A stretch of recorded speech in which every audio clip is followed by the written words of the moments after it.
Good evening, y'all. Welcome back to the channel. I'm James and this is Clearwater Fishing.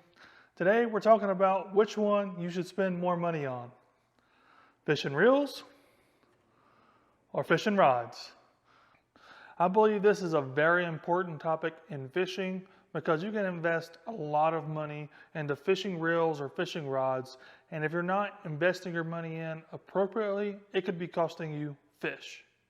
So the way I'm going to break this down is we're going to talk about the reel and the rod individually. We're going to break down all the purposes that a rod or a reel serves, what makes those good, what makes those bad, and at the very end of the video we'll compare those two and make a determination on where you probably should spend more of your money. Since I already have one in my hand, we're going to go ahead and start this video off by talking about reels. The very first purpose of a fishing reel is to hold your fishing line. And how much fishing line is determined by how big the spool is. For most of us, we're only looking for 120 to 200 yards of fishing line on our reels. If you're looking at deep sea fishing or something like that, you're going to want hundreds and hundreds of yards, maybe even thousands. First thing is spool size may not be a huge contributing factor depending on the type of fishing you're doing. So the next purpose that our reel will serve is to be able to cast the line. So there's a few pieces that go into casting well. First, obviously, is the mechanism that releases the spool to go in the reverse direction. If that doesn't operate smoothly, it can cost you a backlash or a hang up or maybe just some simple frustration. Next, on the side here, we have our tensioning knob. This determines the overall tension on the side of our spool. This will help limit the maximum speed that the spool can spin.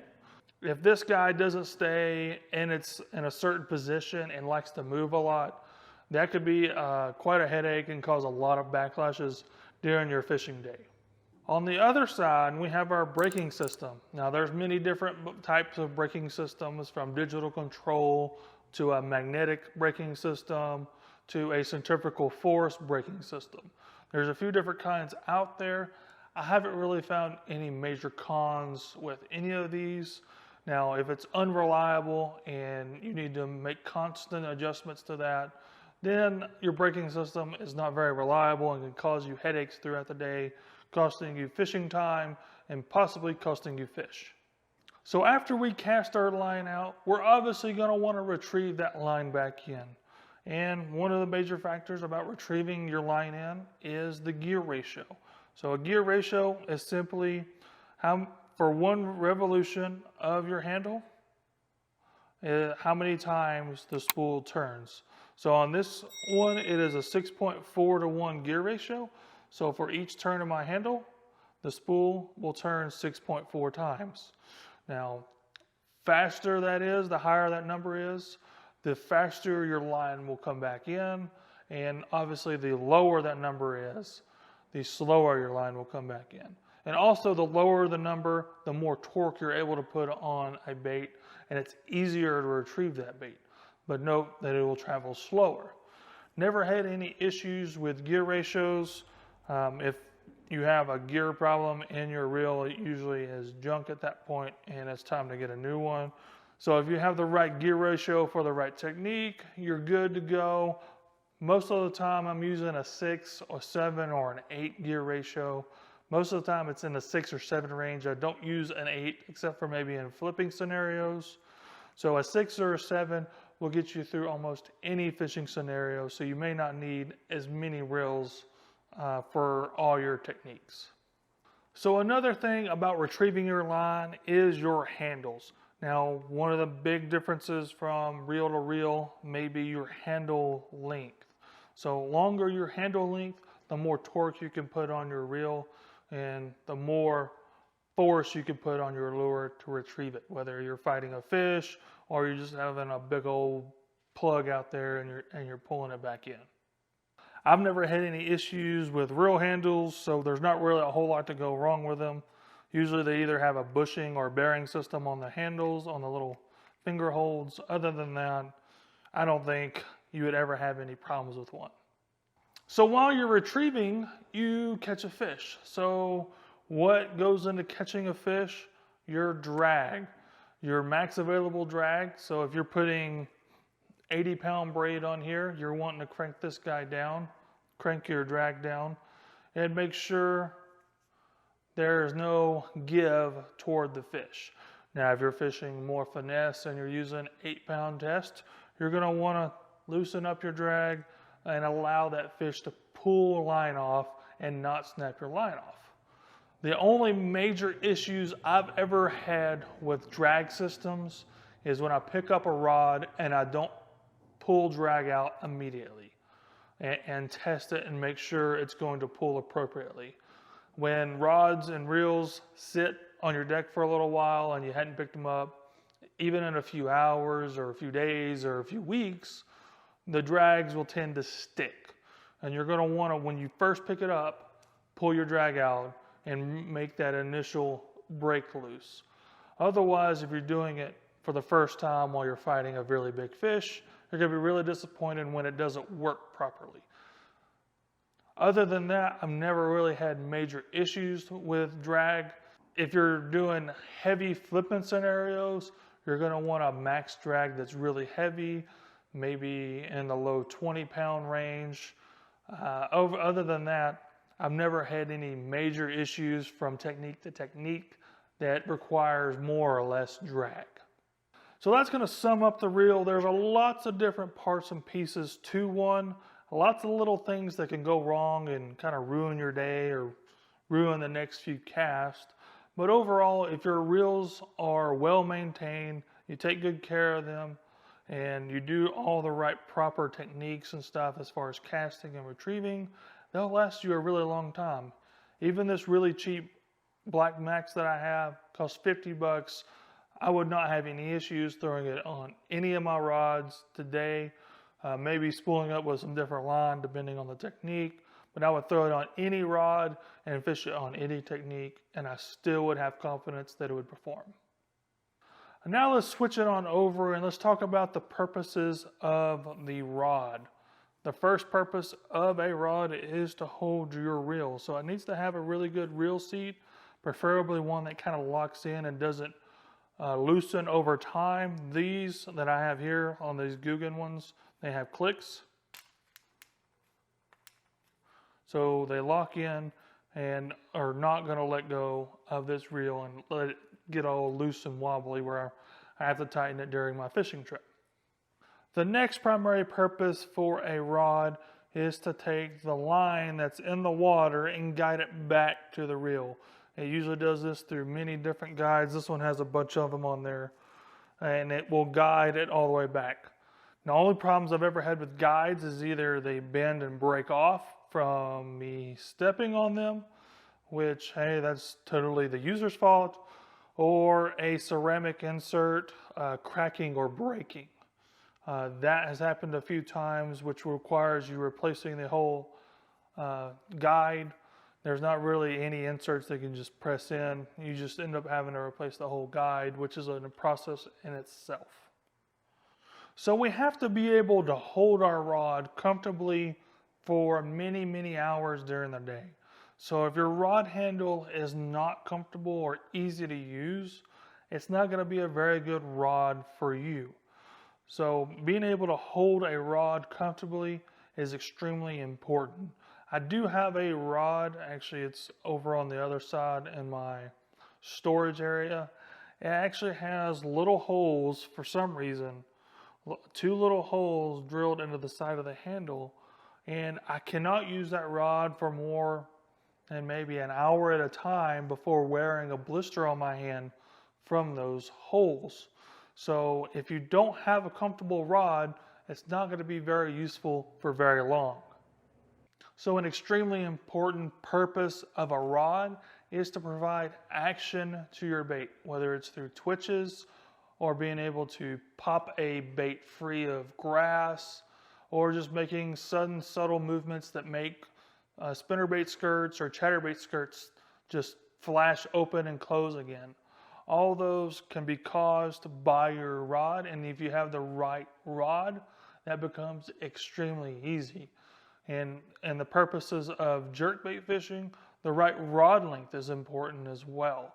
So if you have a rod that's too long, you're going to be slapping the water all day long. Or a rod handle that's too long, you're going to be stabbing yourself in the gut while trying to do those jerk pauses. Having the right rod will help you provide the right action to your bait depending on the technique that you're going for. So probably one of the most important, if not the most important purpose of a rod is to provide an impulse back to you that lets you know that, hey, there is a bite. There is a fish on the end of your line. If you don't have the right rod for the job, you're going to mistake a lot of things for bites that aren't. In my case, I used to have a rod that was way, way too stiff, and I used to use it a lot in Texas rig and jig fishing. And I'm dragging the bottom, and something as simple as a stick would feel like a bite to me, and I would set the hook, and there would be nothing there. So that's almost a wasted cast. So you need to have the right and appropriate rod for each technique. Now, it doesn't mean you can't multi-purpose those techniques together. Like this rod here, and I use it for cranking. I'm also going to use it for ripping lipless cranks out of grass. I'm also going to use it for topwater fishing, for whopper ploppers and stuff like that. Now to the fun part of this subject is talking about catching a fish. Let's talk about power. Each rod needs a specific amount of power for the baits that you're going to be using to set the hooks on those. So for treble hooks and smaller hooks, you don't need as much power behind your rod. This rod here is a medium power rod and doesn't need a whole lot of power to set treble hooks on a crankbait.